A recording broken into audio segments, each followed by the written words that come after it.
KCL മൂന്നാം season ലേലം ഇവിടെ അവസാനിച്ചു. സിബിൻ ഗിരീഷ് 11,80,000 രൂപയ്ക്ക് ആലപ്പി റിപ്പിൾസ് സിബിനെ സ്വന്തമാക്കി. 11,20,000 രൂപയ്ക്ക് കൃഷ്ണദേവനെ കാലിക്കറ്റ് നിലനിർത്തി. ഒപ്പം തന്നെ സച്ചിൻ ബേബി 10 ലക്ഷം രൂപയ്ക്ക് ആലപ്പുഴയിലേക്ക് പോയി. അങ്ങനെ ലക്ഷങ്ങൾ വാരിയെറിഞ്ഞ് നമ്മുടെ താരങ്ങളെ ടീമുകൾ ഇതിനോടൊക്കെ സ്വന്തമാക്കി. ഇനി പണത്തിൻ്റെ കളി അവിടെ കഴിഞ്ഞു, ശരിക്കുള്ള കളി വരാൻ പോകുന്നതേയുള്ളൂ. എനിക്കപ്പം KCA സെക്രട്ടറിയും പ്രസിഡൻറ്റും എനിക്കപ്പം ചേരുകയാണ്. അപ്പം ശ്രീ വിനോദ്, ഇന്നിപ്പോൾ കഴിഞ്ഞ മത്സരങ്ങളിൽ നിന്നൊക്കെ കഴിഞ്ഞ ഓപ്ഷനുകളിൽ നിന്നൊക്കെ വ്യത്യസ്തമായി നമ്മൾ പ്രതീക്ഷിക്കാത്ത പല താരങ്ങൾക്കും ലക്ഷങ്ങൾ വില കടന്നു വന്നു.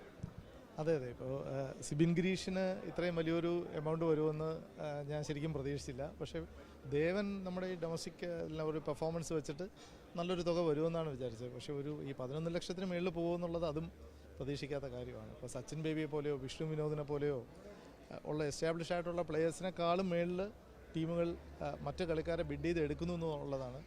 ഇപ്പോൾ ദേവനോ അല്ലെങ്കിൽ സിബിനോ ഒന്നും നമ്മുടെ ഒരു അണ്ടർ 23 അല്ലെങ്കിൽ ഏജ് ഗ്രൂപ്പ് ക്രിക്കറ്റോ അങ്ങനെ BCCAയുടെ അധികം മത്സരങ്ങളൊന്നും കളിച്ചിട്ടില്ലാത്തവരാണ്.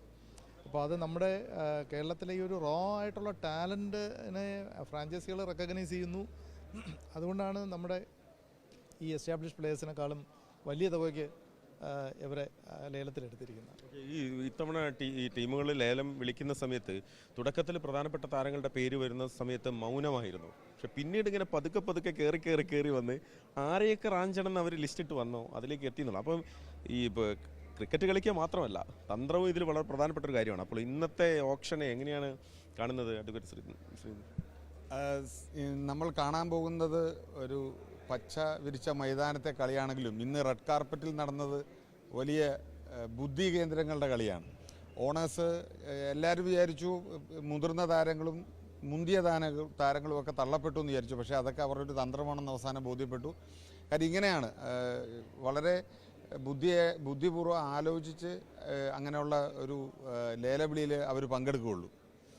സ്വാഭാവികമായും സൂപ്പർ താരങ്ങൾ അല്ലാതെ എത്രയോ പുതിയ താരങ്ങൾ, നമുക്ക് പ്രശസ്തരല്ലാത്ത എത്രയോ താരങ്ങൾ ഇന്ന് വന്നു. അതാണ് കേരള ക്രിക്കറ്റ് അസോസിയേഷൻ്റെ KCLൻ്റെയും ഈ ലീഗ് നടത്തുന്നതിൻ്റെ ഒരു ഉദ്ദേശവും.